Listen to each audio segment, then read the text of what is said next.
that Orm is just kind of the interim chief. Has anybody ever been in that position here where like your boss Where goes I was away? the chief to my village while everyone was gone raping and pillaging? Yeah, specifically.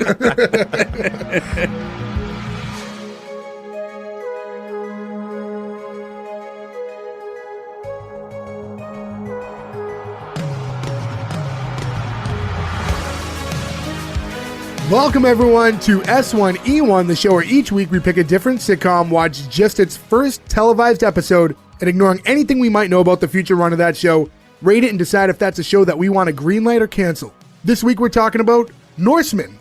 Norsemen went 18 episodes through 3 seasons on NRK1 in Norway originally, now on Netflix.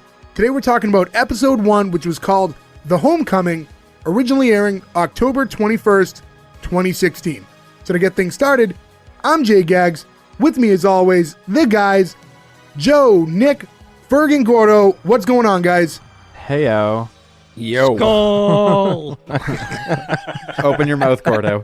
Don't bite. Hey, all right. I knew that was going to be the scene. I knew it. So for those of you listening, Gordo has just shown up in a makeshift Viking hat. A fedora with horns. Yes, fedora. I love that you had a fedora kicking around that you could horn. The The Viking Viking helmet is more appropriate than the fedora. Milady. I thought he got kicked out of the Zoom call, to be completely honest, and I was doing the intro, and I was prepared to say, all right, guys, let's just take a pause until he comes back. And then this stupid shit just popped up. I like that, just blue painter's tape. Yeah. It's all I Well, it's in could case find. you don't want to get the horns on the actual hat, right? You need to keep a safe space. Well, I mean, Gordon, did you say Milady? Didn't we already cover that terrible TV show? no, not Milady. Milady. Oh, I got you. Milady, because I have a fedora. With horns Yeah. on. You should actually, could you have a shirt made to go with that says, I'm so Fedorny? How about I'm so for Bjorny? Because we're Vikings. All right. Well, this is Well, going thanks for down real listening. quickly. All right, yeah, moving on. Our See you next shortest week, episode folks. Yet. All right, thank you. Goodbye. All right, so we're before I even get into the asking you guys what you've seen or not, I want to get into a couple little things. I said at the top of the episode, Norsemen originally aired in Norway, where it was called Vikingane. I'm sorry, I don't speak it's Norwegian. Vikingane or something. It's not an English word. Right, and so we're at 3 seasons, and there's 6 episode seasons, which is a lot like how things tend to work in the UK. I don't know if that's typical in Norway and a lot of the European countries, but that's exactly how things seem to go there. Yeah, the only other Norwegian show I've ever seen is Lilyhammer, which is another Netflix show that's Little Steven is in that. I think the girl from this, the like head Viking girl, is also in Lilyhammer, if I think correctly. But I think that was a longer season, but I think that's made in Norway, but it's American produced, so maybe it's more episodes. Okay. I forget. And then, to move on with this show here, Norsemen, who was aware of it? Who's seen it? Anybody? I've seen it all. Actually, I'm pretty sure I've seen it all. I might not have, though, but I've seen most of it at least. Yeah, I've seen all 3 seasons. I'd never heard of this. Yeah, I Third never even season's a heard of it. prequel? Me too. Never heard of it. Is that true? 3rd season's a prequel? Ferg, can you confirm? No. No. Oh, that's what I read when I was doing my research, that it said the 3rd season takes place before the first episode of the 1st season. I don't remember, to be honest. I haven't watched the 3rd season in a long time. I don't remember any prequels, though. I just know it got canceled, and then they made an announcement saying, like, oh, don't worry, the characters aren't dead. We're going to do stuff with them, and they haven't done shit. Well, I'm not all sure right. what Well, the COVID situation's like in Norway, but a lot of stuff has been probably halted because of that, you know? yeah. And regardless, today we're going to be talking about strictly episode 1 anyways, so I guess anything about season 3 and beyond is slightly irrelevant for us right now. Ferg, you were the one who picked this week's episode. Any particular reason why you wanted to cover it? Not really. A lot of my choices is stuff that I'm not positive. I usually think Joe and Gordo will like, because I try to get the majority from my picks, so all my picks will win. So they're all. You have a strategy. It's very funny. I already knew Nick was a fan. Nick was talk the a- one who showed me the show. It's just funny that you approach it that way. If we're, to tangent off before we really get into the episode, because I think like when I make picks, sometimes I pick shows that I like, but I think more about the content and like just kind of like doing things we haven't done. Whereas you were playing this like a game and you want to win all of your episodes. I didn't even know we were playing a game. Furlong's money. Yeah. Wow. And Well, if you it- said you picked something I would like, but I've historically liked everything terrible that no one else has liked, so it's Right. a pretty easy game there. But yeah, let's just get right into the episode. So the show starts off, we see like a shot of a boat sailing across like this beautiful mountainous landscape, and you have music playing. And we talked about it before the episode started, our episode, but how would you peg this music? Is this like authentic to Viking times? I don't know. Yeah, I just don't know, I sort of wasn't like around. orchestral. I wasn't It around in seems Viking fitting. times, so I wouldn't know. Well, your hat would say otherwise, Gordo, Yeah. so we just assumed you'd have knowledge. Gordo loves a good Viking helmet. I do. Good lord. But yeah, so we have the music playing, and we just see like shots of the boat, and then some people rowing in unison, and nobody's speaking. All you can really hear is the music playing from the score of the show, and then kind of the oars hitting the water, and a little bit of like chickens. There's some chickens on the boat. But at this point, it's a very serious tone. The way it's being shot, it's very cinematic. For all of you who hadn't seen, I guess just for Gordo and Joe and myself, what were your early impressions just seeing this opening scene? I didn't know, to be honest, what to... obviously, it's a sitcom, because we wouldn't cover it if it wasn't. But I had a hard time believing that this was a sitcom. Yeah, Just for me, from the it's first very, shot. it's very cinematic. I feel like this show is like a lot of shows we watch where I always have the stupid preconceived notion that I can't shake. Like The League, where I was like, I hate football. Why would I watch this? And then you watch it, and you're like, oh, I get it now. Right away, I was like, I don't want to watch some fucking show about Vikings. I don't give a shit about this. And then the first scene, you're like, okay, well, this is beautiful, but I don't give a shit about this, right? And then things take a weird turn momentarily, but I just thought it was insanely cinematic, and I also thought that Norway was really, really pretty. Yeah, right. yeah. Yeah. Right off the bat. One of the first establishing shots of them in like the river between the two, in like the valley, I was like, damn, I would like to go there. A lot of the And- fjords is what they're called, I believe. So And Gordo, you touched on it earlier, and we've debated this a little bit internally, but to take it to the airwaves, is this a sitcom? I mean, it is a situational comedy. It did have more laughter. I guess like it induced more laughter than I would say drama or other emotions. So The line between comedy and sitcom is very thin, especially when you consider the com in sitcom stands for comedy. Right. So like, yeah. I mean, you can everybody's in a lean situation. a few different ways. Yeah. I'm always torn. I kind of lean towards I don't view this as a sitcom. It's one of those like every sitcom is a comedy, not every comedy is a sitcom. It does ride that line a little bit, but it's to go by its straight definition. I guess you could consider it a sitcom, but I don't really know what that like deciding factor is at this point, because we do see so many shows that aren't shot the typical old school 90s sitcom way, you know? So things have changed a bit. But I think this is pushing that line a little bit more than maybe some other shows we've seen. I said Netflix defines it as a sitcom. Well, they have to put it in a category so you Yeah, can I mean, click on that's it. categorized through an algorithm, but I mean, like, look, I personally think this is a sitcom. Is it leaning outwards to something else a little bit? Maybe, but I don't know. I don't see this being, I don't know, if what we did in Shadows didn't take place in That's what I'm present day, saying. I got a lot This of would what be we do very in the similar. shadows vibes from this. Like what we do in the shadows, and you know, Dave is probably the least sitcom-y show we've done. I feel like this was more sitcom-y than Dave was. And by the way, are these all Ferg picks? Yeah, I Dave think was, it yeah. was. Dave was Dave me. was okay. And what we do in the shadows, was that also you? Wasn't I that a group believe pick? that was a community pick. Yeah, Oh, was a that group might have been pick. because that fell into the October month. Yeah. Yeah, Gregor. Well, no, I went through today and I listed all the shows that we've done that were not specifically listed as sitcoms. And Dave, Ghosted, What We Do in the Shadows, Scrubs, and The Good Place. None of those are actually listed as sitcoms. Interesting. That is interesting. I really want to know who made that list and like what their criteria It's just was. Google. And- When you Google something, it says American sitcom or American comedy. And those Yeah. all Greg say Google. American comedies. Joe, you know what's funny? I've been meaning to mention this privately amongst us, but I'll say it now. I would love to get a video montage at one point together. Every time you give a hypothetical name, you always go with Greg.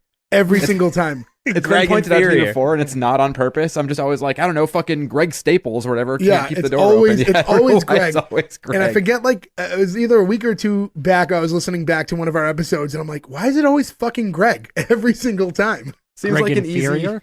Was it Greg Yep, Inferior? he said for Superior It was, Donuts, yeah. he said Greg Inferior. Oh yeah, Greg and I'm so happy about that joke. To those of you who want to go back, listen to Superior Donuts was 2 weeks ago. Great episode, so give that a listen. But yeah, let's get back into Norsemen. So now we're back on the boat, and Arvid stands to address everyone on the ship, and he's kind of like one of the main Vikings that we see throughout this episode. And as soon as he starts to speak, he gets cut off by Rufus, who first starts to complain about the conditions on the boat and like how long they've gone without water. Arvid tries to continue speaking so he can tell them some practical information because he said some of these people have never been in Norway. And again, Rufus cuts him off. He's trying to inform Arvid that he has family in Norway, so he kind of knows the language. And he's like, yeah, I'm like, I have a world-class ear for languages. And Arvid's like, that's amazing. And So we can understand each other.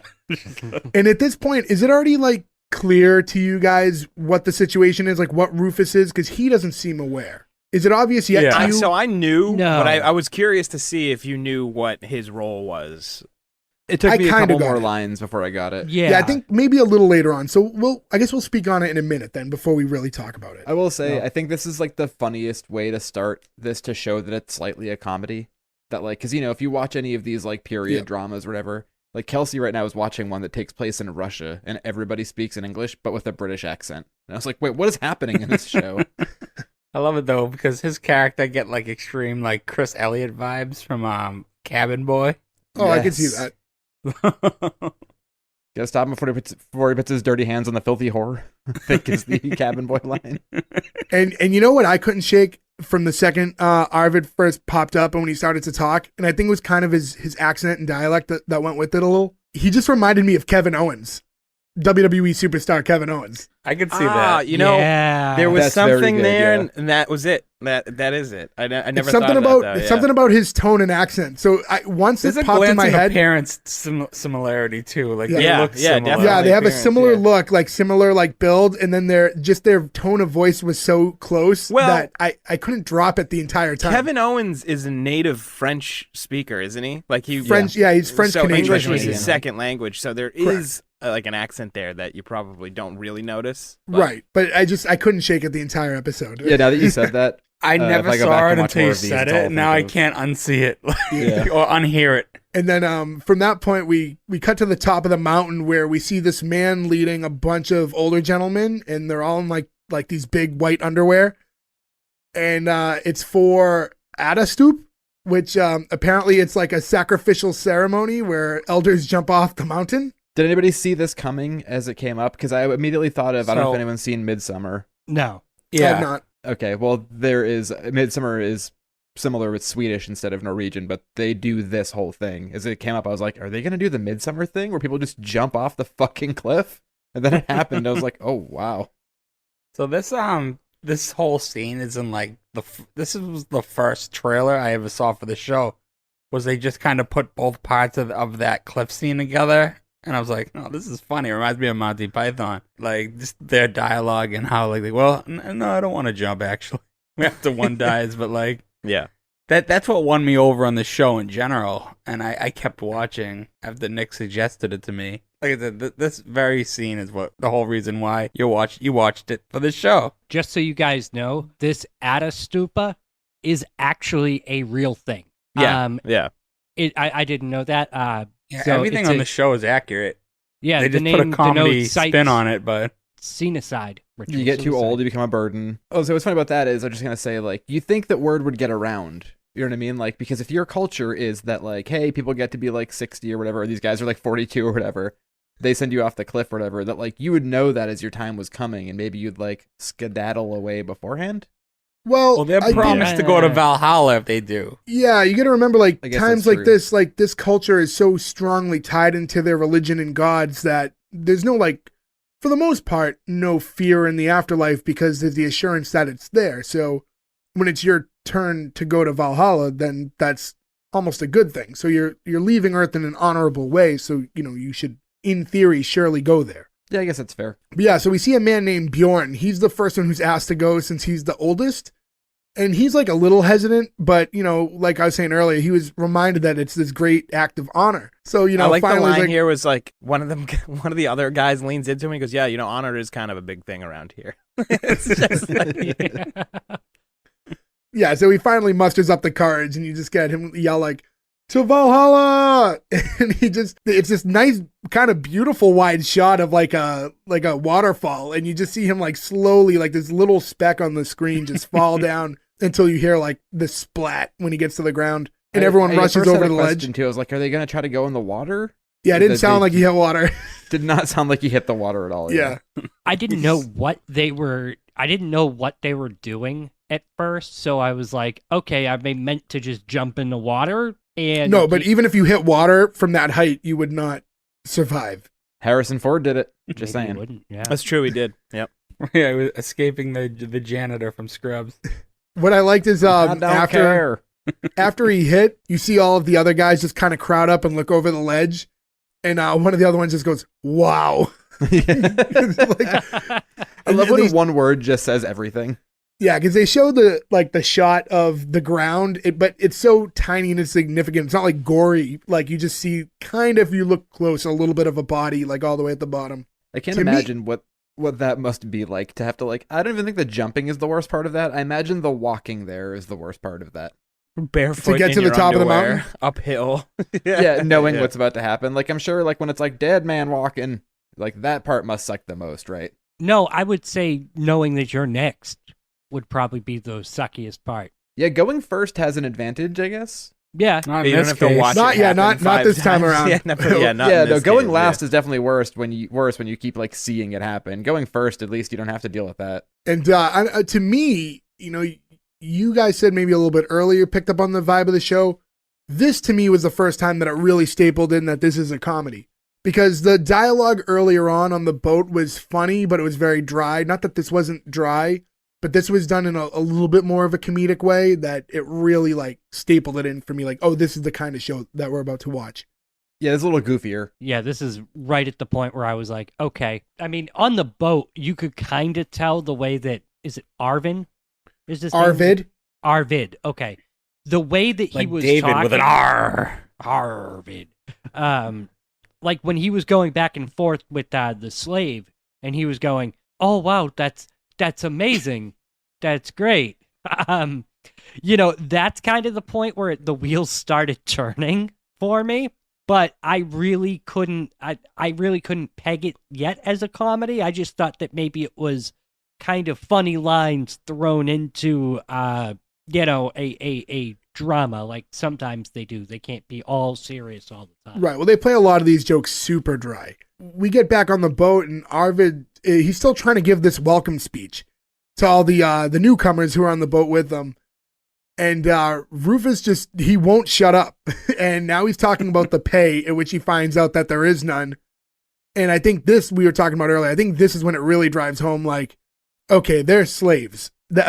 So Rufus doesn't know that, but that is the case. And we'll talk about it later, Rufus doesn't get it for quite a while. Yeah, I no, like he to think, really what was doesn't. his thought process? What did he think was happening? Because they do discuss a very large amount of pillaging and other activities.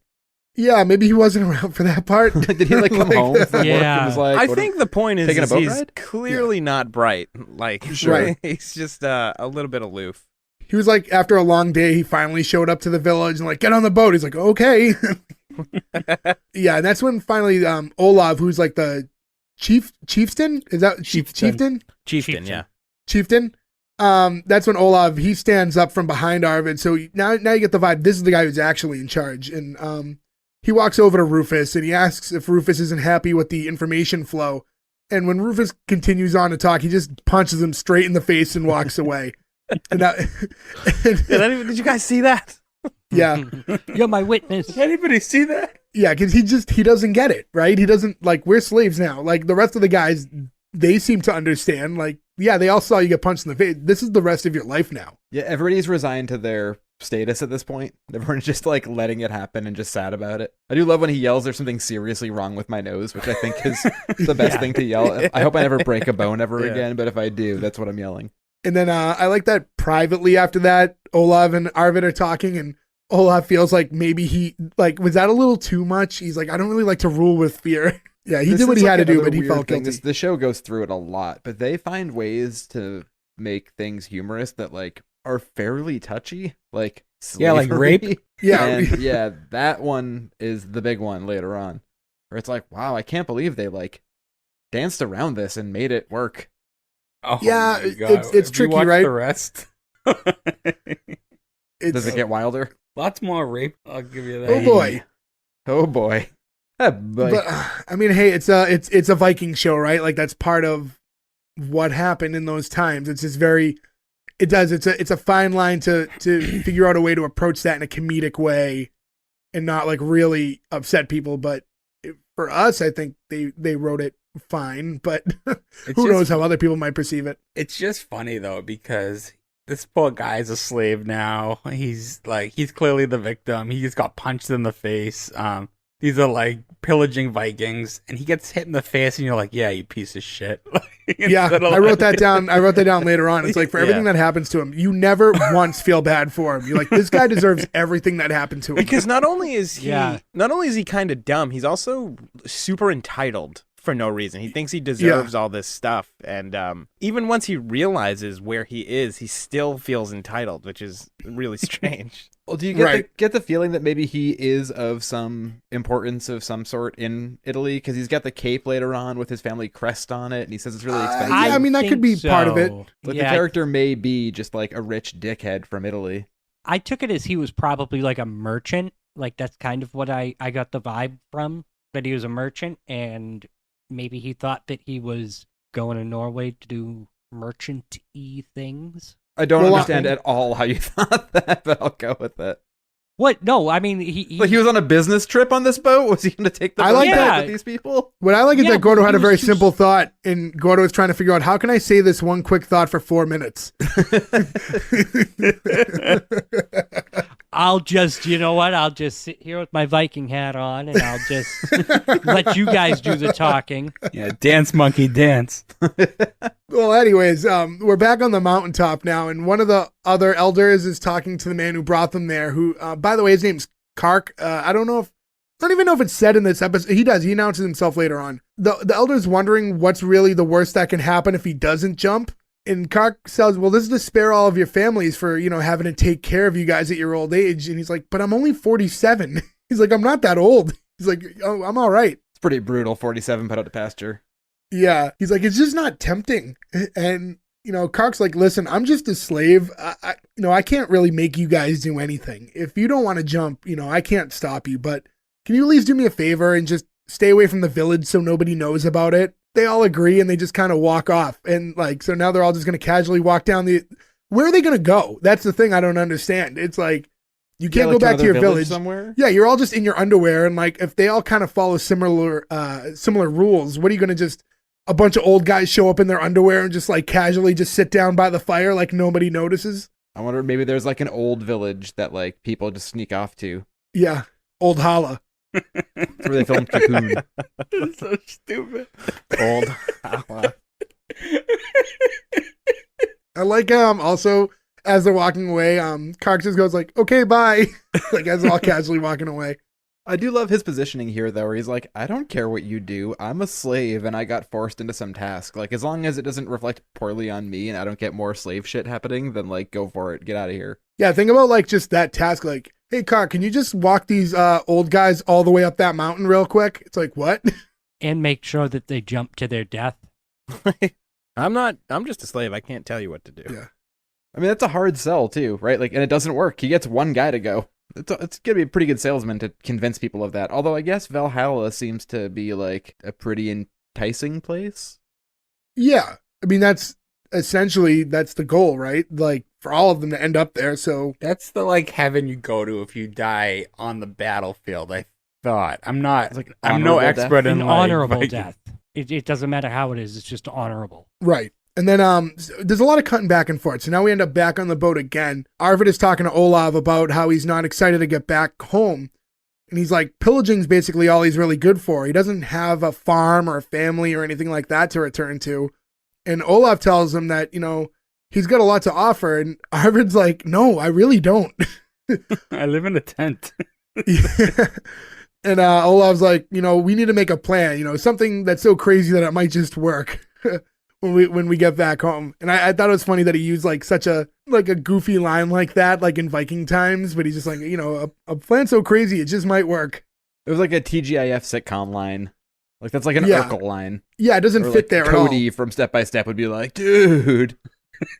And I'm gonna beat my wife. Dude, I'm just so good at pillaging. To be fair, he lived in a van in the backyard. That's close enough to a tent. Step by Step, just a modern telling of Norsemen. Yes, I believe so. I believe so, right? Step by Step, for sure, a show that we're going to tackle one of these days.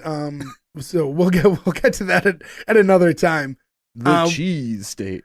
What I thought was really weird was, so right after that scene is when we get the title screen for the show, which is really quick. It just kind of says Norseman real quick and looks almost like it was carved or whittled into some sort of a textured thing. I didn't know if it was wood or stone or what it was because it was a really quick, dark shot. It looks like it was designed by somebody on some competition show on the History Channel. Yeah. But what I thought was really strange was we're 6 minutes into the episode when that happens. Yeah, that's a long soft open. Yeah, I will say too, Yeah. I mean, this is something I've noticed a lot more that I never thought of since we started doing this, is how long an episode is. And even in the world of no commercials for a lot of stuff now, most episodes are still like 21 minutes, 22 minutes Right. long. When I started this and Yeah. paused it, I always paused to see now, and I saw that it was like almost 31 minutes. Even a show I love, I was kind of like, oh god, 31 minutes seems like a long time for a sitcom episode. Yeah, it's weird because you think, a show running that long, it's tricky because even though they're formatted for Netflix now, and I don't know what Norway is like with their television structure and ads, but if it was to get picked up by a network, if it left Netflix and went to, say, NBC or anywhere for syndication, like, you would have to chop those episodes up heavily to be able to fit those in a half hour. And imagine taking 8 minutes out of this show. Well, to be fair, I know Right. every scene that they would take out if like a Yeah, I know what they CBS. would take out, whether or not it's scenes you want to And take the show out, would be yeah. a whole lot less funny with Yeah. all of the stuff they'd have to take out taken out. And then, from that intro, it's the first scene where we kind of get to the mainland, the actual village that they all live in. And it's more establishing shots. We talked about it before. The whole thing shot very cinematically. So we're just kind of seeing different shots of men working and carrying lumber around and children playing on the ground. And there's like tents everywhere. Most of these people seem to live in tents.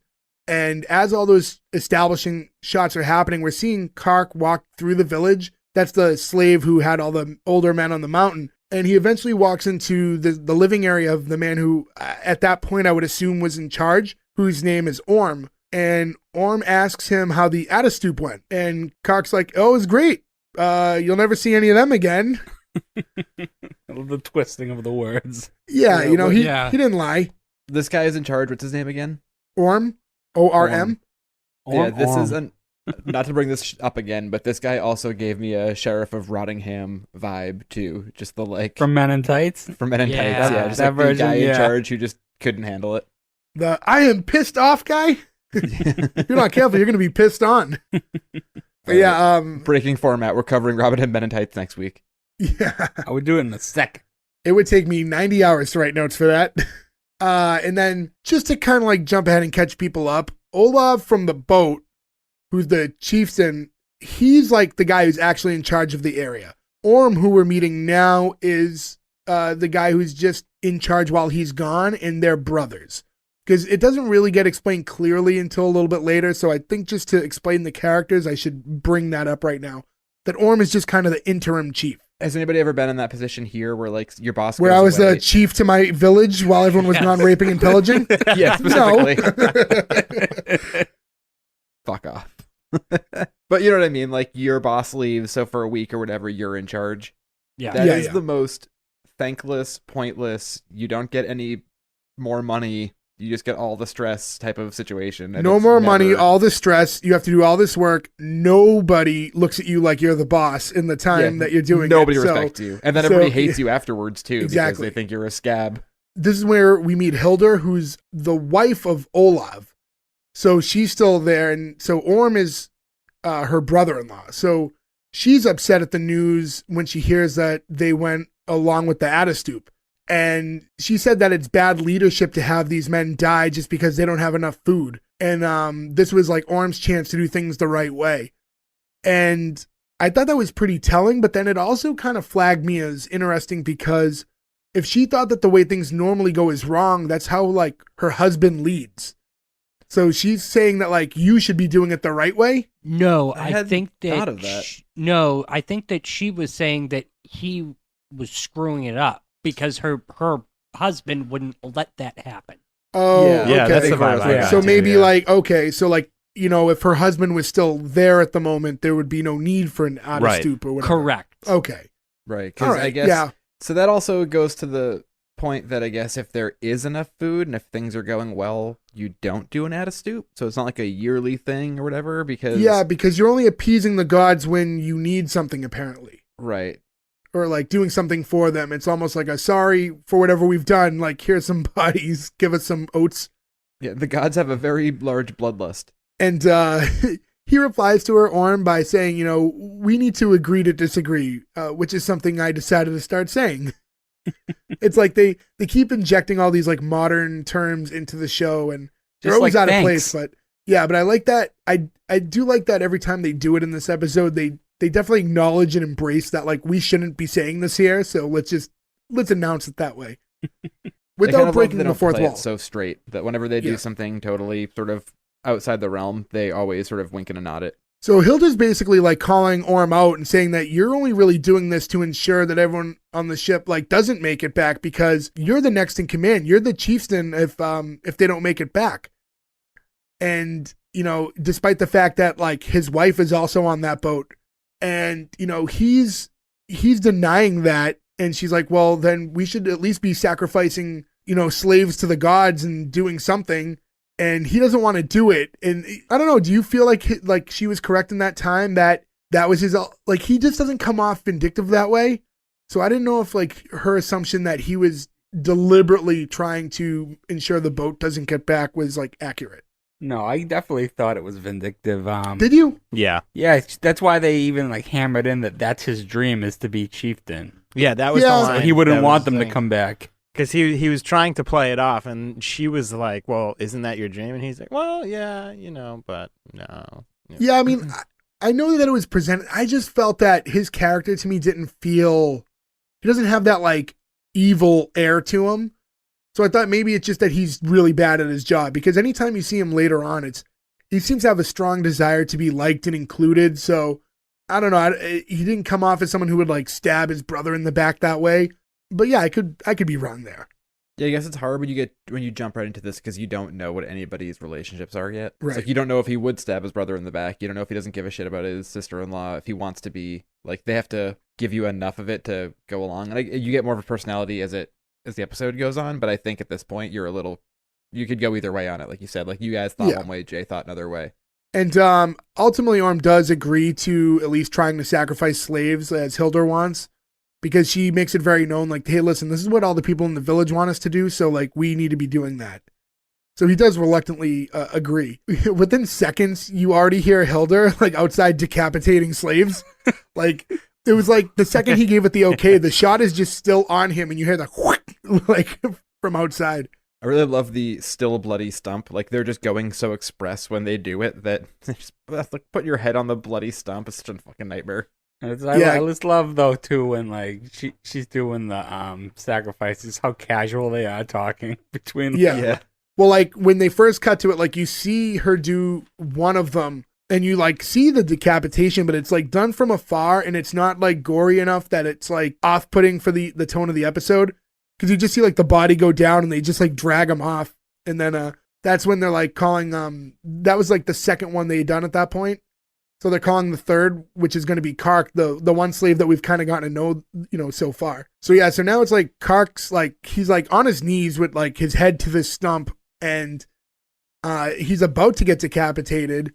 And, like, as she lifts her arms to, like, come down with the axe, like, he stops her first. And, you know, he asks, like, are you sure you should do this? Like, and she's like, well, you know, sacrifices aren't a perfect science, but, you know, I'm feeling really confident about this. And then she goes to do it again, and he stops her for a second time, suggesting, like, you know, maybe two's enough. And And, you don't want it to look like to the gods that you're trying too hard. And she's like, right, I really appreciate your input. And, but I love like, that it plays out like an office conversation. Yeah. Yeah. It's like, like if everyone works with people that aren't as smart as they think they are, and they're always the ones that have the most ideas for management. And then you have to watch somebody talk to someone far smarter than them. And then their smarter boss has to respectfully tell them in so many ways, like, that's a thank you for speaking, but we're not going to go that way. Input. Yeah. It's just funny to see too, and especially in this scene, like how accepting everybody is of death, regardless. Like, Right. even if like this slave's about to die, he's like, okay, well, what if, like, okay, never mind. Okay, never mind. Like everybody's cool with it. Yeah, like Like they if he don't. can get out of it, sweet. But if not, he understands his lot in life, and his lot is a nightmare. Right. It's just Right, like it's like the guy at the top who jumped off the mountain. Like he didn't want to do it, but he's like, well, all right. Well, like if I have to do it, like, to Valhalla. Yeah, but right as she goes up for like that third time, and when he's finally gonna get it, you just hear someone in the distance go like, "Ship, they're coming," and she looks over and she like drops the axe and like an inch from his face. Like she wasn't trying to sacrifice him, but like just to set the axe back on the stump, and it just like lands like inches from his face, and he's looks a little shocked at that point. I just love that he has like a quip for this too, right? He's like, we should make a note of that. The 2 sacrifices was enough. Yeah. Like Yeah. he doesn't Yeah. stop making jokes. And you look over now and you kind of get this like heroic shot of all the Vikings that were on the ship walking to the village, and the families all running up to greet them. And you see all like this joy and hugging and happiness. And while this is happening, Orm goes to walk up to his wife, like Froya, who is one of the Vikings on the ship.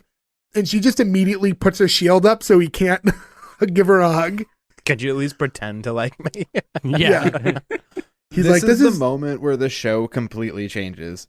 This is where like you were kind of going up the roller coaster and things were kind of weird, and then from the second they all get off the boat, everything is fucking bananas the rest of the episode. Yeah. Because after she blocks the hug, he's like, because he even tells her, like, yeah, it's kind of awkward. And then he pivots and he just gives his brother a big hug, who's the chieftain, the actual chieftain now that he's returned. And he's trying to talk to them all, and he's like asking if there are any special moments. And Arvid says, Special it'd be- moments. and he's like, it'd be really unfair to single out any particular moment because they were all so awesome. I love this. Rubbing it in his face. Yeah, he's like, there were lots of internal jokes. Yeah, this And, is the best like Forrest Gump can't sit here scenario ever. Like they just Right. they ice this dude out so hard. And Orm's like, yeah, I would have joined, but my back was messed up at the time, but it's it's better now. So like, next time I'll be there for sure. And I think that was kind of one of the more telling. That's when you really got a vibe for who Orm is as a character. Was like this whole scene, the way that they interact with him slimy. and treat him. Yeah. Yeah. It's just like the slimy way is a that good they word all for it. kind of shove him off the whole time and don't want him around. This whole scene like really drove that in. Which is weird because they put him in charge. Just because he's like the heir to the throne. Yeah, though. he was it's like a next to bloodline Lana. thing. Yeah. And he faked Yeah, an but you injury think to that not his wife go. would have been. There were historically at that time there were queens in power. Yeah, but it still has Vikings? to. It has to be bloodline. Like that's like. Yeah, it When has the to be Queen male of England, bloodline. yeah, if the Queen of England's husband had lived for another 100 years, if he had outlived her, he doesn't become the king. It still would have gone down to her son because it stays within the bloodline. I Yeah. guess that's trtrue. So if anything ever happens to like Roman Reigns, like the Usos take charge. Oh, God. So Paul Heyman never takes charge. No, it doesn't go to Paul Heyman. For those Of course. See, that's the problem. First of with all, he sort of- left Paul Heyman. Can we Watch not do wrestling this, more. please? No, well, I do not want to do this. some people like wrestling and also yeah, and they're not watch- listening to this show. You don't know that. You don't know that. I'm sure So our, should we make our our I'm an Viking S1E1 wrestling guy fan is shirts pretty next? close. Like, Yes, we should make that shirt. Actually, that's not a bad shirt. What? What shirt? I'm an S1E1 guy. We should. See, If you yeah. want to buy that, please let us know Yeah, on let us know, social guys. media. Yeah, if you'll wear a Paul Heyman S1E1 shirt, let us know. S1E1 pod on Instagram. Be sure to give us a follow there. And so moving back into the episode, Olaf tells him that he should be proud of his wife, that she drove right into the pillaging and even did a lot of the raping. And this is one of the easier. She's like, ah. Yeah. Yeah, the fact that she does the two the two dicks motion is this is where I Well, lost it laughing. Arvid does it. Yeah, Arvid talks Yeah, about Arvid how does it, he's and like, she's I didn't. blushing in the corner. Yeah, She's blushing at it. yeah, because Arvid's like, I didn't expect her to get that involved, but then I saw her on top of a monk moaning and groaning, and yeah, that's when he's doing like the double Cool. JO motions with his hands, and his Everybody tongue do a was little wagging ski around. dance. We can make a TikTok out of this, right? They go boomerang or something. Yeah. And Orm's face at that point was like, well, that sounds a little bit unnecessary. She's like, yeah, maybe a little unnecessary, but like, if you were there, you'd understand. That's just like how these things go. Everybody else is doing it. Yeah. Yeah, pretty much. Just the visual that came with it. I can't get over it. So now they're like all walking off after all, like everyone's finally greeted. And Orm asks everyone if they want to go back to his place for a while before the big party tonight. But his brother basically has to break the news that all the people that were on the boat are just meeting up anyways before the party to reminisce. He's like, well, what are you reminiscing about? He's like, well, not like the most recent times, but like the beginning times when we first got on the boat. This part was so funny because they were like, well, you just got on the boat. Well, we need to. And when he asked them to bring his chair, and they're like, no, we think that maybe bringing a chair is, we don't want. If everybody we don't brings want chairs, there people- won't be any room. Yeah. And then It's not a after bad excuse. after he offers to bring his true. own chair too, he's like, well, what if I just stay outside? And then anytime someone goes to the bathroom, I'll talk to them. It's like he's so desperate to be part of this. Then he Should've says went on the 3, 2, raping 1, no one and else can pillaging. come, which also made me lose my mind laughing. Like, so that was like, what was our big one when we were younger? The Like nose goes. nose goes. Nose goes, yeah. Nose goes. Moose ears, nose goes. And that was the thing that I liked about it was like, yeah, the chieftain here, like he says, well, I heard someone say 3, 2, 1, no one else can come. And just the way he said it, like with such a straight delivery, like that was a honest rule. Like, hey, the rules, man. 3, 2, 1, no one else can come. But also, like, it was, Viking speak. Yeah. Yeah. And just the fact that everyone around him was agreeing, like, hey, that's the rule, including Orm's own wife. Was like, yeah, I'm sorry. Like, those are the rules. You can't come. Yeah. I do like how he had to explain it to him, be like, if we ignore it, then it's just going to be a saying. We just can't have that. Yeah. It's And also then, maybe a little weepy for, like, this is the first time in a show in a while where, like, I got the, like, oh, bummer about, like, the way the world is now, where it's like, well, I can't remember the last time, like, going over someone's house before than a party or something. You know what I mean? Like, oh, to have a few beers at your house, and then we'll go over and do this big thing with everybody. That seems like that the was a million pregame. years ago. Yeah, you don't do it anymore because there's no game anymore. the pregame's usually the funner part. I usually have more fun, like, Yeah, getting well, ready to that's go. the part to I the look party. forward to the always, most, yeah. I think Ferg is probably with me too. I always overdid it pre-gaming. When you go out to the bar or something like that, you're like, yeah, we'll meet up, we'll pregame, and I'm fucking wrecked getting into the bar for the first drink, and it's a You're short on the night, train yeah. throwing up immediately. Yeah. Yeah. So now that I'm considerably older, I don't pregame to go out anymore because my goal is no longer to like get obliterated when I'm out. It's just to like have a few casual drinks. When That we were in wasn't our the goal of pre-gaming anyway. The goal of pre-gaming is so you didn't spend a fortune when you were out on drinks. So you're Okay, already well, tipsy. Also true. when I can Which speak you for still do anyway. if I was to speak on behalf of 22-year-old Jay, the goal was to get as drunk as humanly possible. Oh, yeah. 22-year-old, all of us, for sure. So like Which is strange because if you went back to 22-year-old Jay and asked him any one of those times if he was drunk, he would have said no. Well, you would have fought Jay to was the never death. drunk, Yeah. ever. I'm fine. so my keg. so my pregame back then was I would buy 3 20-ounce bottles of ginger ale and like pour them down a little bit each, and I'd put 3 nips of Jim Beam in each one of them. So essentially, before I left to go out, I would drink 9 shots of Yeah, of that's Jim excessive. before I went out. Yeah, but all Yeah, I that mean, like, I ginger would ale, you still must do have it been to- super healthy. To a lighter degree now, like if we were going to a show or something and you end up at somebody's house, because the show starts at 10, right? And you're like, well, we're going to meet up at 7 to hang out anyway. It would always be like, get a 12-pack and everyone has a few. Like, that's like the adult version of it. But I've definitely gone like way too far, even not, past few years where it just gets away from you. And then you end up the I'm place here you're gonna with be my and you're own like, liter oh, of vodka. fuck. Well, Jay, you were there, right? Do you remember when we pre-gamed one of Joe's shows when he was going to play the Misfits? with the Oh, Misfits. you guys didn't get in? Yeah, we weren't allowed Didn't in. get let in. Yeah. We were not 21 yet. We were No, with we one were like- person who was. I would say we were 19 at the time. That sounds right, yeah. And I think we're in Haverhill, which is somewhere where It you was in a wouldn't bowling expect. alley in Haverhill. Yeah. Which is weird because even at that time with that lineup, you wouldn't expect the Misfits to just be playing a bowling alley in Haverhill. Yeah. But that's where we were. And we were just drinking in the woods. I think We were that- chugging Bacardi Grand Melon in the woods behind a bowling alley. Well, I guess you did pick a liquor that does smell like vanilla Coke. So if anybody smelled your breath, you could be like, no, man, we're drinking vanilla Coke. I passed a sobriety test from a cop that day. I was not sober at all. I was gonna say, and fun tidbit. Yeah. Guess Fooled who of the- you. So now we cut back to Rufus, and he's talking to one of the Vikings who's trying to like just get him to his new like living situation, which looks like a chicken coop. But Rufus asks about his cape that apparently he lent to one of the Vikings, and he said he said he'd give it back when we got to land. And as he's talking about it, you see the man who's wearing it walk by, and he's like, "Hey, that's mine." He's like, "It's yours."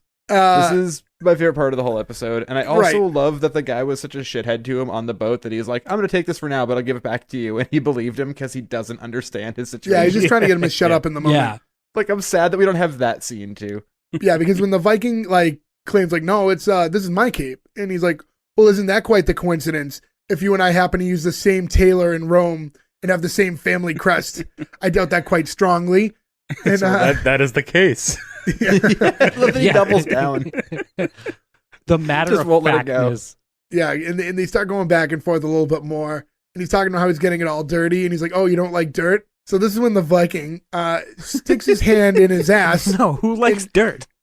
and you AKA get, the Gordo Scene. yeah, I was gonna say Yeah. the Gordo scene, because you get a little fart noise while this is happening too, and he's Yes, just you like, do. and he's like just squishing his finger in his ass because you can like hear that, like as he's doing it. He's straining, too. He's making a very pained face while he does it. At first, when he first did it, the way he went about it, I thought he was trying to shit into his hand. Me too. Yeah, that was Me my too. first thoughts when his hand came out clean. Well, I wouldn't call it clean. When his Yeah. hand came out without volume in it, I was a little confused. Right. So, and so yeah, he does. He pulls his hand out of his pants and he tells Rufus to open his mouth, which he gets him to do pretty quickly by holding an axe to his neck. It's And his then he tone, just- though. It's like, open your mouth. Yep. Open your mouth. Don't bite. And he He's so calm about it. and just shoves his finger straight into his mouth. And then rubs it around, too. He does the Yeah. thing that, like, Yeah. when you think there's more Coke in the bag of Coke and you're, like, rubbing it on your gums thing. Like, that's what he's doing to him. Yeah, he's giving him Which, by the way, is gross. Even though this guy doesn't really have shit on his finger, you know, like the filming of this is still gross. oh yeah, even if that Yeah. dude just like freshly washed and sanitized right before the scene, like I don't want him to stick his bare hand in my mouth and like swish it around my gums and stuff like that. That's just so much. Yeah, it's a lot. I wouldn't be into that. And he's like, whose cape is it? It's yours. He's like, yep, it's my cape. That is what I really liked is as he pulled his hand out of his mouth, he gives him like a little slap with his like wet saliva covered hand now. and then he just tries to argue through vomiting. Yeah, he Yeah. just keeps doubling over. And yeah, it's funny because like at this point, when I look at my own notes, it goes back to what Ferg was saying earlier. You should feel bad for him, but you just don't. He's just such a shithead. Yeah, and you shouldn't like the other guy, but you weirdly do. Yeah. Yeah. Like, I good don't for know you. why I liked that dude in that moment. I don't know if you're gonna do it, be funny about it at least. And as like Rufus is bending over, gagging from the shitty finger that was just in his mouth, he looks over, and this is when he meets Kark for the first time. And Kark's just like he's just like bent over this like piece of wood, and he's he's about to get branded. So you just see like the hot brand go straight into his ass, and he's just screaming from it really quickly. But then he explains to Rufus that he only got branded because earlier he was supposed to get sacrificed, and they didn't want him to think that he was too lucky, so they had to at least do that. I love how accepting this guy is, especially like Yeah, this he's is just his forever life. It's what optimist. happens. Yeah. Because Yeah, after like- he gets the brand, he looks over, he's like, are we good? Cool. All right, Yeah. thanks. Like, he's just like, just rolls with those punches. He's been like, at it for a "Okay." while, yeah. He's not on his first day of being a slave like Rufus. He's he's been at it for a good bit. He knows how it works. It kind of confuses me thinking back on it that What's-Her-Face wanted to kill him as one of the slaves, because you'd think that he would be like a fairly useful asset. He doesn't He's like the complain, he does reliable whatever one? they want. Well, you could argue that the most useful slave is the best sacrifice. You know what I mean? Yeah. Like if you're just Is it really a sacrificing sacrifice all if, the if you shitty people. Yeah. Yeah, you got to give the gods the best one. That's a I good guess call, that's Nick. true. Also, this podcast does not support slavery or No. Odin or whatever. Yeah. Well, I mean, I don't know how I feel about Odin, but Odin's as far as You, we go, you just lost our Viking audience, you asshole. I would say as far as rape and slavery, though, yeah, we're not on board with that. Not on board with that. I only pray to the god Bob Odenkirk. Yeah. So at this point, Kark then raises his pants and goes up to Rufus, and he brings him over to like what's going to be like their living situation. I guess they're like bunkmates. I forget how he described it, but they're roomies now. You get Rufus asking like, what kind of place are these inbreeds running here? This is where we cut to what I think is maybe one of the best scenes of the entire episode. This is when we get to Orm and Freya at their house. Orm asks what's around her neck, and she's like, "It's a monk's necklace. It's like kind of a trophy of sorts that I made." And he's like, "Is that a cock necklace?" He's It like, caught me off guard because I thought it was going to be ears or something, right? Like a traditional. Yeah. I didn't even think they'd go as yeah. far. And she's like, "Mm-hmm." And he's like, "Are those from giant monks?" Also, like, that was one day that was some set designer or like special effect guy had to like create Just made a bunch monk of dick necklace. Yeah. dicks for a necklace. Like, that was how that person got paid for the day. What a job. Can you make a necklace of what looks like dried fucking petrified dicks? Like, sure. Actually, I think I guess. might have one. Yeah, they look like peppers or something almost because of the way they're dried out and curled. They look like mushrooms. Uh, Like dried, like shiitake mushrooms. Just the top of them do. Waka waka. Orm says that they're like abnormally large, and he's like, if those monks were to get hard, all the blood would pass from their Should heads know right too, down by there. the way, They'll- that these are not abnormally large penises. They are very No, they're average not. sized penises, and he's Yeah, these are obviously standard got a very average. small dick. I think that was the running joke. I don't know how much size goes away from the penis after it's dead for a while. I don't know any of those details when all of the fluids exit from the body, but anyways, Any pathologists out there listening? anyone has pictures of old dried up dead dicks that we could look at for comparison, send them over to Mike Gordon at Yes. S1E1. No. I mean, they have. I mean, you could send me the dried up dongs. I don't care. That's permission. That's permission. But I'm don't they texting you have- right now as we speak. Don't they have? Is it Napoleon's dong that they have in formaldehyde? I think Do I don't know if it's they? Is that Napoleon. really? It does ring a Why? bell. Yeah.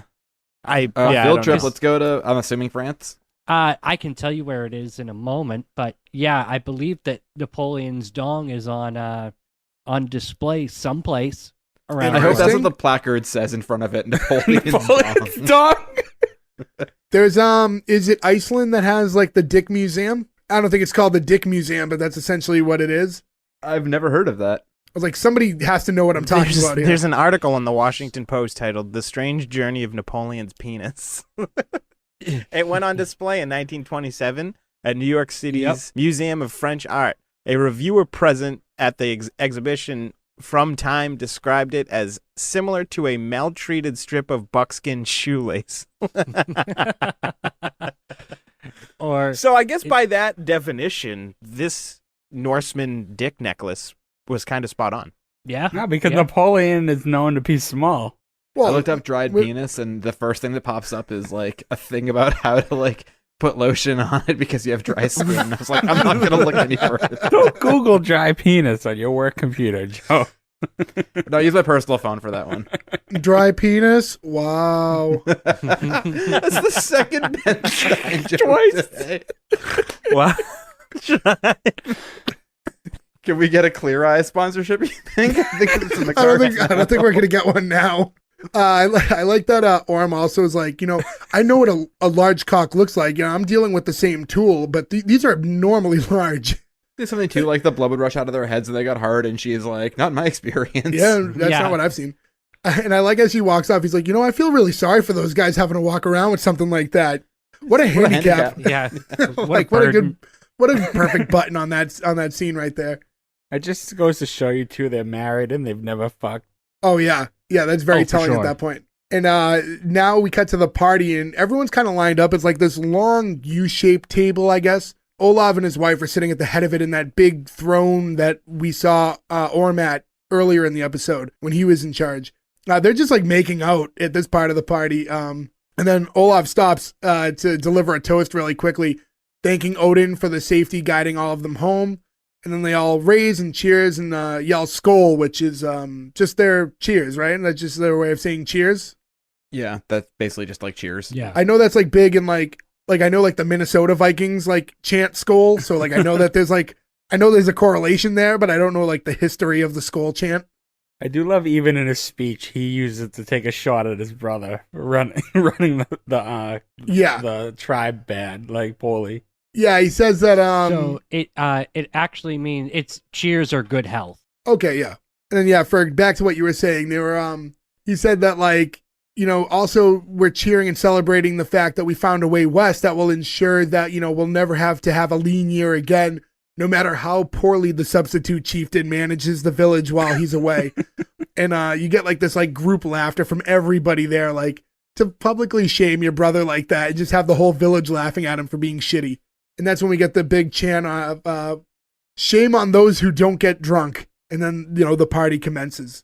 This party seems like a bit of a nightmare, though, because every time, like how often somebody does something where they have to all stop to like be interrupted and like "Skål" again. Like every time somebody says "Skål," it's like everyone's just so bummed out. Like, all right, yeah, I get it.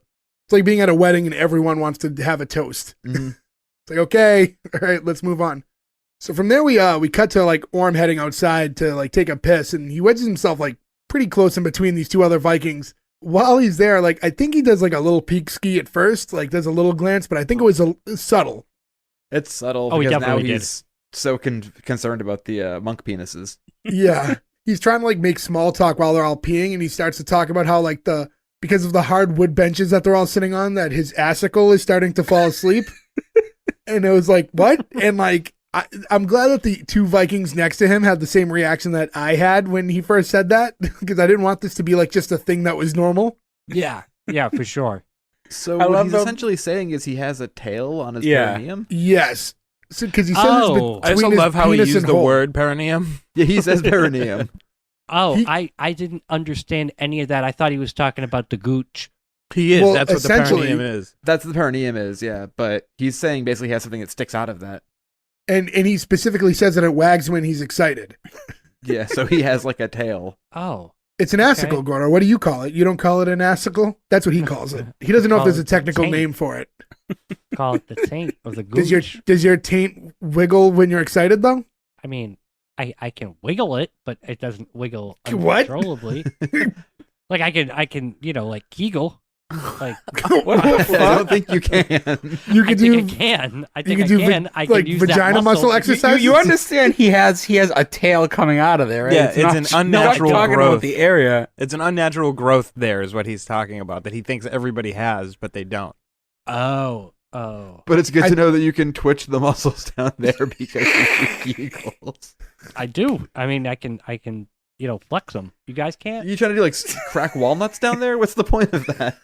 I don't know. I just sometimes, you get bored. You're sitting down and you just go, whoop, whoop, whoop, whoop. What? I can't. Like, what the hell am I supposed to do? Like, how do I even like describe that? You just sometimes. How are I you just get weirder than the bored. Vikings? Some people sit down and they read the great works of literature. Gordo sits down and sees what muscles he can flex unnecessarily. Yeah, kind of. Fresh off of finding out that the guy in this episode has a tail, Gordo somehow gave him a 1-up. You one-upped him on that. I didn't think he had a tail. How do you have a tail in a gooch? He says it wags when he's excited. Like, I just thought it was like And he Like calls it an assicle because it hangs down from I his thought it ass. was just like skin. Is what he was. I thought he was just talking about like maybe like an enlarged, bigger. Well, it's ambiguous for a reason, so Do we ever find out? You guys watched it, but do we ever Yes. find out? yeah. Oh, you do. Oh, you do? Okay. Oh, well, all that's right. intriguing. I guess that's some motivation to go on. Okay. Now, one thing that I thought about in this scene, which we haven't touched on yet, is they filmed this show both in English and Norwegian. Oh, They really? would film every scene in English and then reshoot it and film every scene in Norwegian because it plays Oh, Oh, in interesting. Norway in Norwegian. But now I'm so intrigued to see what the Norwegian word for assicle is. And I'm like, oh, now I just want to see this episode in their native language for this one scene. I want to know what 3, 2, 1, no one else can come in Norwegian is. Yeah, because I'd actually use that in real life. I don't think I'd use assicle. Is that I wonder if we could do that on Netflix. Can you change the setting and watch it in alternate That's a good question. I language? actually still have it open on my computer on Netflix, so I can check. Perfect, yeah, because when you watch a show that's a Netflix original or whatever, if you go through the credits, there's always like 20 pages of credits because they dub it for so many different countries. So I wonder if you have the ability, or do you need to be like on a VPN? But what if you lived here and you're a native speaker of somewhere else? No, I don't think so. I think because people here speak different languages. Like, Right. they're not going to like cut you out because you speak Spanish. No, the only No French audio for option you. is You're in English. America now. I'm not going to do it as we record, but maybe later I'll try to use my VPN and move my IP to like Norway and see if it just pulls up the whole different version of the show. Where did you see that, Joe, that they did that? I forget. It was some article that I read about it Oh. later, the other day. And just to close out that episode, as he walks away, I just want to that scene rather. He gives them both like a little arm grab as he walks off, like right after he wipes the pissed, pee and, on like, them. Yeah. yeah. And I like they were both like looking super uncomfortable. I also like too how that's like that whole scenario was the equivalent of the guy using the middle urinal who doesn't need to use the middle urinal. yeah. You know? Yeah. That's Well, he to didn't an do the J thing, extreme, though, though. and just They pull have his whole all that pants down. wilderness. Yeah. He could pee anywhere. He goes right between them. Then we get back inside and we see like someone new we haven't seen before. He's sitting and chatting with some of the other people around him, and his name's Olvar, and he's talking. And while that happens, you see Olav gesture to Arvid to kind of head over in that direction. And Arvid walks over and he's being like kind of awkward, and he greets Olvar and Olvar's wife, giving her that nice little milady, explaining that that's how they greet beautiful women on like in the West. And they're Gordo, making Thank you. yeah, and they're making like some small talk, and you can see like Arvid's pretty uncomfortable at that He's kind of point. like the rickety cricket of this show. The Olvar. Yeah, I can kind Olvar, of see yeah. that. They have like a very similar look. Early on, at this point good already, call. I have a pretty good idea where this is going. Did you guys pick up on it right away? I didn't, It and it actually was the took me a second time minute. I saw it, and I didn't really pick up on it until Oh, really? It took me to figure out. I couldn't figure it out until they said it. I feel a little dense Yeah. about it, I guess. But I don't think I knew the specific end result, but I knew it was that general direction. I could tell by the way he like was very hesitant to like announce what he wanted to say. So Olvar asks if there's anything that like, is there something you want to ask me? And then he's just asking him about his farm, which apparently is like the biggest in the village. Arvin's like, I dig you. I always have. I always will. And, I admire you for everything that you've accomplished. Olvar's like, oh, well, thank you. And he goes, Skål. And everyone's cheering and, drinks. And like once everyone sips their drinks and like the noise settles down a little bit, Arvid's like, and that's why I have to challenge you to a home gun, which I guess is like, to explain it, it's just like a fight to the death almost. Like It's just a like duel. it'd be- Yeah, basically. Yeah, it's like the Yeah. Viking Duel, but you get equivalent of all the the- duel. property and assets of the other person upon their Right. death, Wife including their included. spouse. Right. And And, then he just replies, but you don't have anything. I Yeah. feel so Yeah. bad when he said that. He has nothing to gain from that. He lives in a tent. He explained earlier he's got no Right. land, no anything. And that's why I think it was pretty, like, I remembered the scene from earlier and the way that he spoke. So I was like, oh, this is like the plan, the so crazy it might work plan. Because it looks like it's kind of like a formality that might not be used very often, because even the way he's talking is like, well, it's a rule and I'd be foolish to not take advantage of it, like as crazy as it is. Yeah. So it seems like, you both have to stake something, but he has nothing to stake. Yeah, so like for Olvar has like a beautiful wife and the biggest farm in the land, and Arvin has nothing at all. So he now has to fight this big brooding Viking to the death. And if he somehow survives, his life is just exactly the same. Plus a And tent. this guy's like wrestler sized too. He's not like Yeah, just he's a big guy. dude. He's like Yeah. a humongous guy. And then so like everyone just starts cheering for the home gun, and right from there we cut to the next day, and you see Olvar's wife, and she's like walking through, and she sees her husband hiding in a shed, and she tells him he needs to go forward with this, like otherwise you're gonna just be outcasted by everyone and bring great shame to me. And he says Alvid's been bred to be a warrior since he was a baby. He's like, he's probably killed 1,000 men. He's like, this is the first time I've even ever held a sword. Yeah. How is that possible, though? If You're he's just a different Viking? place. Well, He's a farmer. yeah, he's he's a not farmer. a Viking proper. He's just Yeah, but if he's a farmer, he's got to like kill goats and sheep and chicken and shit, right? They're Not with That's That's not not the wielding same a as sword. killing a trained warrior, killing a goat that's tied Yeah. to a fence. Right. Oh, okay, all right. Did anybody else think this is kind of a bummer to have to do this the next morning? They have a party where they proclaim at the very beginning that everyone Yeah. has to get drunk, and then Yeah. it's light in the morning, and they're like, "All right, let's go fight to the death now." Yeah, I think Hungover. that's just Especially the when, like- Viking way, though. Aren't they like always partying and drunk?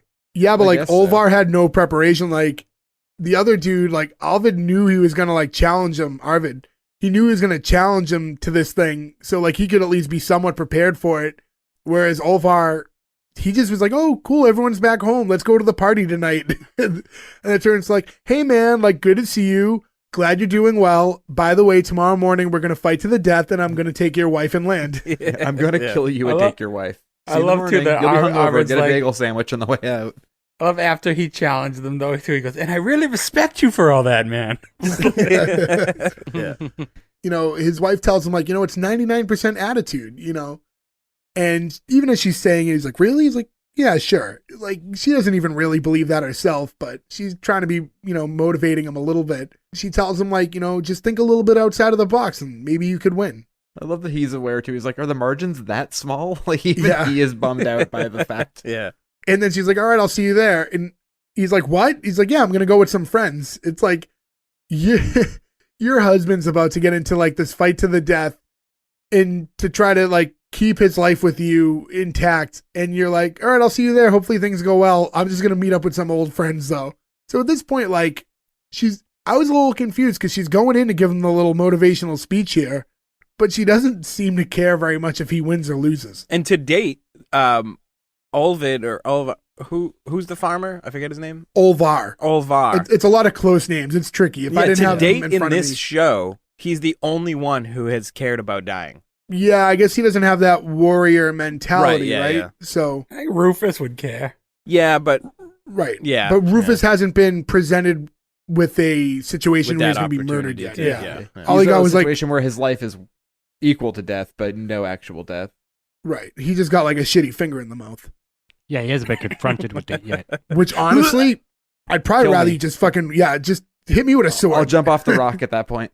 Really? You'd rather be killed than have a poo finger in your Yeah, I would mouth? take the poo finger. Yeah, That take or the poo death. finger. Come on, get real. I don't know. I don't want that poo finger. I'm horrified of heights. The idea of doing a stoop waffle is like, not good.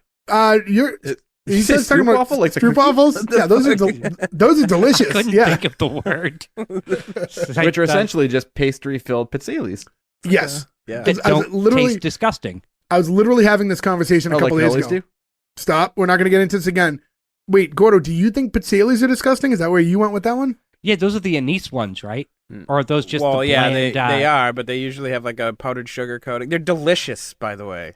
You say potatoes anise? are Maybe the those best. aren't the ones that I'm thinking of. There's ones that I'm thinking of that's just like biting into pure anise, and it's like, bleh.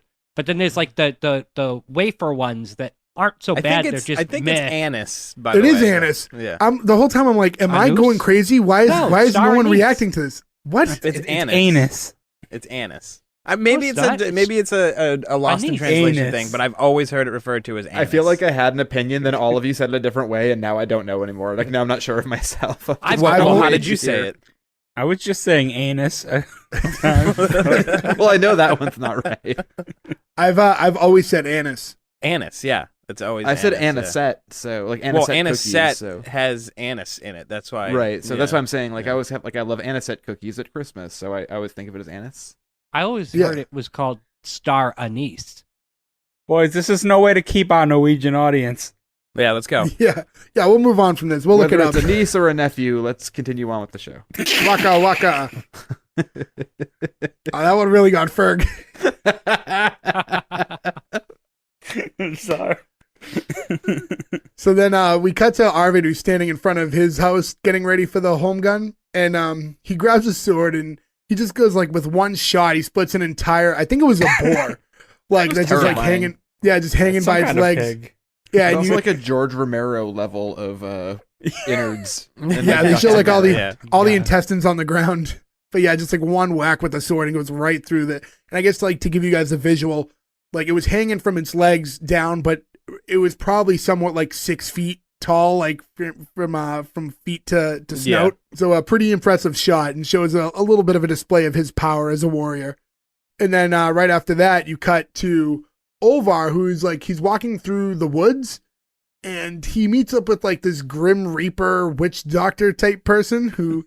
He's like, he confirms that Olvar is there to exchange coins for poison. Before we even get further into the scene, like, I don't even know how to properly describe that character. He had like black face paint with like stripes on him that almost made him look like an evil Oreo cookie. Right, he's wearing a cloak. Yeah. Yeah. He kind of looks like if like Rob Zombie was trying to be a professional wrestler. Like, it was a very interesting look for this guy. It sounds like Rob Zombie trying to be Rob Zombie to me. Yeah. As long as he's not trying to be a movie director, I'm happy. Thank you. But yeah, I thought it was a very interesting look, and I didn't even know how to properly describe it to people listening if they hadn't seen. Astro creep. And I also thought, like, I don't know a lot about Viking culture, but like this character seems so out of place to me. Like I wasn't expecting any of this. He's a shaman, like a Viking Yeah, I think shaman. that was probably around then. Yeah. Yeah, Oh, they I mean, he definitely seems like a were. Merlin type character. You know, I think it makes sense to the time. So yeah, so he Olvar hands him these coins, and then this witch doctor guy like asks him like he's like, "Oh, hand me a sword." He's like, "Don't send the sword over tip first." He's like, then he says like, "Easy, child, slowly," which I was not expecting. Like that was It's like very out of place. in elementary school. Yeah, like very out of place for that character. And then so like when he has Olaf's sword, he dips it in like this like sack of what looks like it's filled with yellow mustard. Delicious. And which I hate mustard. I know you do because you're a freak. So first off, like he's told that it's like the most deadly poison he could find. But now let's get into the mustard talk. Mustard is disgusting. I hate it. Do we have to? Mustard? Yeah, I know. We don't really need to get into this. We don't need to We've go on a also tangent already here, had but the no. mustard talk on We've had this this talk fucking before, show. We yeah. don't need to have it again. Yeah. Which had this episode do about we have the burgers, mustard yeah. talk? It was when we were Oh. talking about pretzels. Oh, we talked about it twice then because we had what is your favorite burger topping that dove Burger into No would more have been- mustard. Moving on. All right. Well, Never hold on. mustard. Just to recap, It burger doesn't talk would cut have the been mustard with me. burger Damn talk. it, Burger talk would have been the wings episode, and I'm trying to think of when we talked about pretzels. For those who want to go back and listen to past episodes, I forget. Wasn't it Steve Harvey? It Or may have been Pretzel Steve Talk? Harvey. Hanging Maybe. with Mr. Cooper? One of those? I It want to say. wasn't Cooper. It was more recent. so how about this, guys? If you listen to our show, go back and listen to every single episode that you hadn't heard already, and let us know when did we talk about pretzels. We have a friend on YouTube who's currently doing that, it seems. So maybe he can help us. Yeah, if you can help us out. Yeah. yeah, Tell you shut what, up. if you identify the episode, I will send you a special S1E1 care package. You just DM me I don't your have his- address. Gordo, can you pull his name up for us real quick? We do want to say we appreciate it. He's been very active lately on our YouTubes and commenting. It's JC something, right? JC Rocks, I believe. But Yeah, let I think me that's just right. Double check. J-Rock. JC Rocks. Yeah. JC Rock. So yeah, thank you Know for what all I'm the saying? support lately. So yeah, if you can figure out who is when we talked about pretzels, go ahead and leave that in the comments. Yeah, we will send you a care package of some kind of S1E1 Just be a bag of merch. mustard. yeah. We're gonna send you packages of mustard. And then so That's a anyways, gift I would love to get. to get back into this conversation. So disappointed. It's S1E1 written on a napkin in mustard. Just like- You killed Gordo. Gordo killed himself. I wasn't ready for that. How I'm picturing is that you get really excited. This poor guy, he's gonna get really excited that we sent him a care package. He's gonna open it up. It's gonna be little packages of like mustard. Well, he's having a hot dog party soon. Oh God, I can't breathe. My eyes hurt. All So your right. nads hurt? Is your assicle Sides hurt? in my All right. assholes. Yeah. So after this guy dips the sword in what looks like this satchel of mustard, Olvar says, "I'll forever be in debt to you." And the guy's like, "Well, you gave me money, so." I love the Yeah. transactional nature of what's happening. Yeah. It's like it's a figure of speech, isn't it? He's like, yeah, I guess. And that's just how that closes out. So now we get to the home gun scene. Am I saying it right? I've been saying home gun the whole time. I don't. Home gun? You can put your Home own gun? spin on these words. I don't think it matters. Yeah. Yeah, I mean, none of us are speakers of the language, so I guess Yeah, we just do for the those best of we you, I can. mean, we do have some listeners that are in that general area, and I'm so sorry for how much I've probably butchered all of these names and terms. Like, I swear, I'm doing my best here. So now everyone's standing in a circle with like the two guys inside, and Olaf starts by announcing that someone's going to be joining Valhalla soon. And Olvar asks if he can get a quick word in first. And essentially he's just saying that, like, I know most of you don't believe that I'm going to win today. To all of you, I say, little strokes make great oaks. And then he holds up a little piece of like a shim. Yeah. Is it fell great oaks? Isn't Little Strokes fell great oaks? Was that what he said? I think so. I Yeah, thought like he he's said basically fills. saying like it might Oh, take. I thought a he lot said of, that. I thought he said little strokes make great oaks. I thought he said fell great oaks. Yeah, like, it's fell great oaks. Is Yeah, it? like, Okay, you- so I you heard it wrong. slice a number of. It'll take a lot of little strokes, but you'll eventually not. That makes more sense. That makes a Yeah. lot more sense. Oh yeah. So in any event, he's like, "Is that it?" Then he tells Arvid that challenging me is the dumbest thing you've ever done. He's like, "Why? Do you have a secret weapon or something?" And you get this like little shot where they pan down to that yellow tipped sword, Just glowing so brightly, like anybody. And I would notice honestly, at this point, I thought like that was going to be how this like goes. Like someone's going to notice it, or something Yeah. involving the poison is going to take place. And then I thought he was gonna accidentally prick himself. If I'm being completely honest, I did too. Yeah. Yeah, that's where I thought there. it was going. like something was supposed to happen here. And then we got one last line from Olvar, which is, "This is the last thing I'll say to you. The harder you come, the harder you'll fall." And I was like, all right.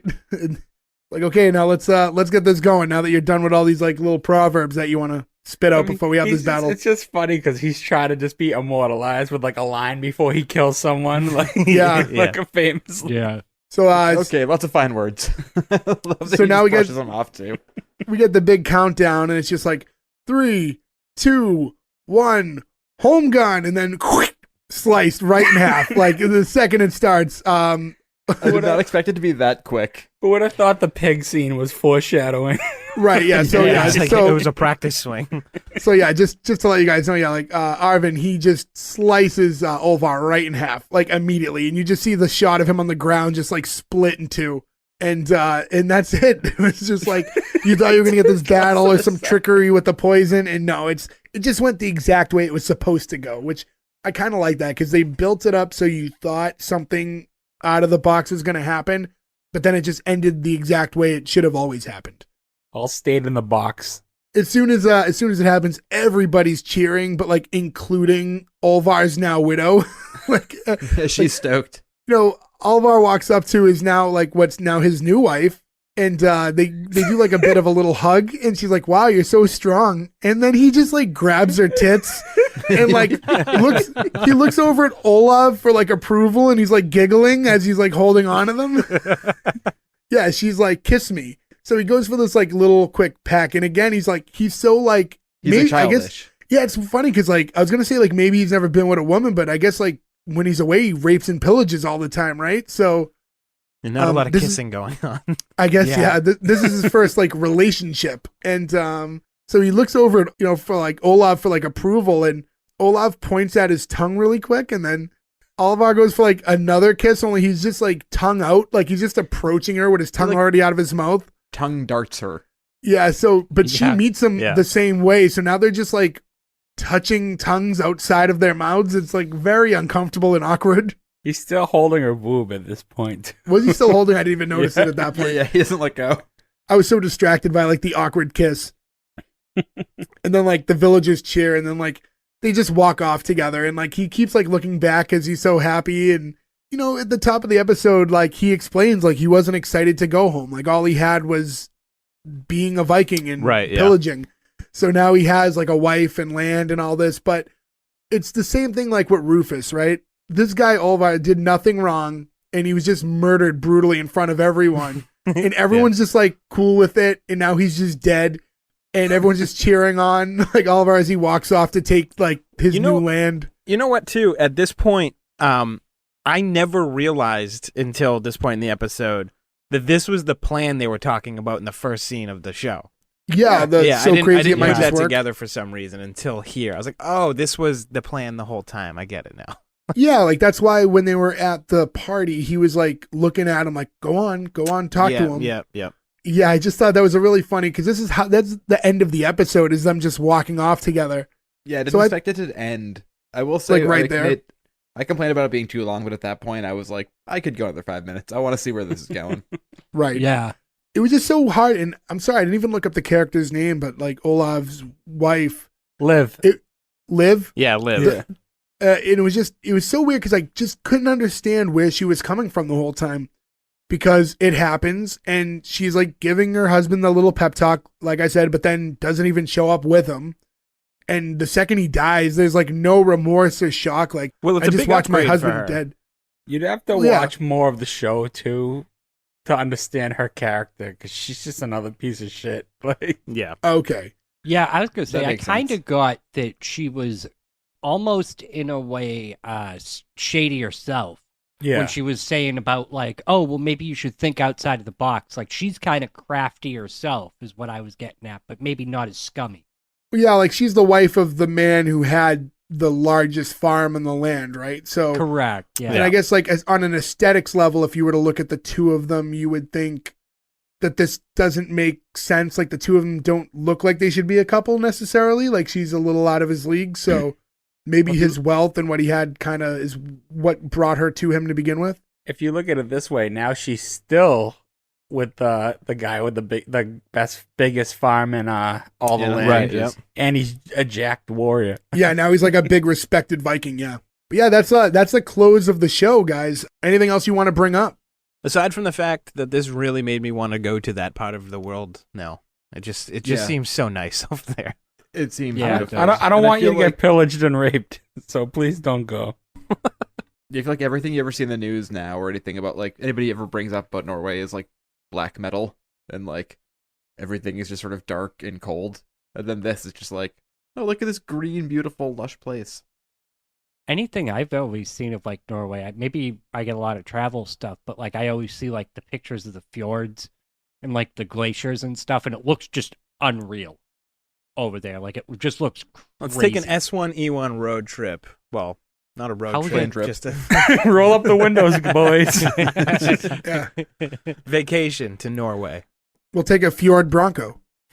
I was going to make a Fjord Fiesta joke earlier, too, and I forgot. But yeah, I mean, we cover the whole episode. It's funny because to talk about it, this was like, we brought it up earlier. This episode's almost 31 minutes long versus a lot of the basic, typical like televised sitcoms that we watch, which all hang around the 22-minute mark.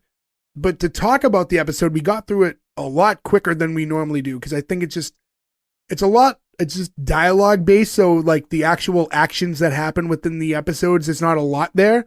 So we're just kind of talking about the scenes. It's kind of funny to see something that's so much longer actually get discussed in a tighter time period. So I guess there's really nothing else to do but move right on to our green light or cancel. So I'm going to go in the order that I presently see you in. Joe, I'm starting with you. Yeah, so I mentioned earlier I had some preconceived notions about this, and I really need to stop doing that because 99% of the time when I do that, I end up coming out really enjoying myself with the show. The same way I didn't care about football, I didn't really care about Vikings, but this also really got me. When he put the finger in his mouth, they had me. There was like no turning back for me. I wouldn't care if the rest of the episode was all darkness and no volume, and I still had to watch the last 10 minutes. I laughed hard enough at that I want to see where this goes, and that's a green light. Nick. Yeah, this show is it's another one of those unique shows. I feel like it's a little bit outside of the box as far as, even though it's not maybe technically not a sitcom, it's still a comedy, but they all kind of get lumped together. I think this one's really different, and it's fun. Ferg made the Monty Python reference earlier, which I never really thought about myself, but it's definitely there. It's 100% got Good that call. vibe, yeah. But like I said, yeah, it's unique, it's hilarious, it's dry in all the right ways. They managed to somehow, within all this humor, wedge a good story that I want to see unfold too. So it's just one of those shows I want to keep watching, even though I've seen most of this show already, but I'm going to start watching it again. So big green light. Ferg. Yeah, green light for me. I always loved this show since the first time I watched it, but I love the physical comedy of it, but I love the dialogue in it, how they have casual conversations like it's normal about really extreme things. That's just a Viking's life. Like, we would be talking at the water cooler, and that's what, like, the whole show is like. Also, I just want to point out that, like, this show is basically the equivalent of, like, one of those, like, 80s sports movies, except the bad guy won in the end. Like, instead of the, like, nerds coming out victorious at the end, it's like, I did it! No, it just gets cut in half. And it's just hilarious the way they did it. And all these, like, characters, like we said, you should be rooting for. Like, they just make you root for, like, the worst people in the world. And it's just, like, it's such good, like, character development. So, easy green light. Gordo. Yeah, this is a green light for me, too. From the second that they started talking on the boat with the slave, Riker or whatever his name was, I forget his name, Rafiki, the first guy, and he just the dialogue, just the way, the flow of the conversations, and then you add the physical comedy, you add the dick jokes, you add the asticles and all that stuff. Like, how could I say no? So it's a green light for me. You guys said it all, so I agree with everyone here. All right, so down to me. I almost wanted to cancel it based on my feelings that this might not be a sitcom, but generally, this show, outside of that, I have to give it a green light. I went in it like Joe. I definitely had a negative thought getting into it. This just wasn't my type of show, not the kind of thing I normally watch. But the humor and the delivery of it, I thought was really good. I was laughing when the dick necklace and the assicle and all that stuff. I mean, it's a lot of like caca poopy humor, but done very dry in a way with that on a show that's shot beautifully the whole time, which is like really what sets it apart. If this show is made to look like a more standard sitcom, it wouldn't work the same way. Like, it needs to not fit the look of the show for the brand of humor to work the way it does. So it's a green light for me. And one little tidbit I kind of want to get into before I close out is the fact that it does have a different name here, and we call it Norsemen, and that it's Vikingane in Norway. And I can't help but wonder if that's because here we have a show called Vikings, because Vikingane literally just translates to the Vikings. So I couldn't help but wonder, maybe that's why they had to call it something different in this area. Maybe they didn't want people to get confused with Viking Quest starring Johnny Drama. But Vikings, I know it's I've never watched that show. Have you guys watched it? The History Channel one? No. Like the real show Vikings? WWE superstar Edge is on that show. Yeah, that has to be it, because terrible. Vikingane means Vikingane means the Vikings in Norwegian. Yeah, so that's why I thought maybe that's why they went with the name swap here. Hey, no one brought this up, but that was our high school mascot too. Oh yeah. Our high school mascot was the Viking. Yeah, the Winthrop Norseman. Yeah. Every second of this show was a lot more fun than all 4 years of that school. We should start taking the old people to the top of the water tower. Yeah. Now that you mention it, it's just clicking to me now. I want that so badly now, Nick. It's like we should have talked about this before we did the green lights, but now that I'm thinking about it, we were the Winthrop Vikings growing up. That was our mascot. Isn't it kind of crazy that like our school didn't have a skull chant for things like in sporting events? We never did that. I mean, I never went to sporting events. People were using Skoll products. You never went to like any high school football games when we were in high Not school? really, honestly. No, we were always really? down the parking lot. The whole Viking like thing, like the popularity didn't exist then. Like, it was just like a team, so people didn't know that shit. Well, like I said, the Minnesota Vikings already did it, so like it was out there in like Did sports they? world, but yeah. Oh yeah, they've been doing that for a while. But anyways, we'll move on. So anyways, guys, 5 for 5 to Norseman. Congratulations. You guys live on to see an episode 2. So congrats on that. But that's it. That's all the time we have for this week. I'm going to do the speech again, guys. Please go to S1E1pod.com. Follow all our social medias. Our listener counts have gone up and up and up, and we are more than appreciative of it. It means a lot to us to see that we're getting more engagement and more people listening, and that's so great. But if you guys could please go to our social medias, follow us on Instagram and Twitter and Facebook and do all that stuff. Engage with us there. That does a lot for us. We want to know what you want to hear. So talk to us. Tell us what episodes you want. Tell us what you like about what we're doing, what you don't like, and we'll adapt. So thank you to all of you. Please, again, go to s1e1pod.com. Rate, review, do all that fun stuff there. But that's it. That's all the time we have for this week. We'll catch you next week. Thank you. Goodbye. I think we got the best mustard episode.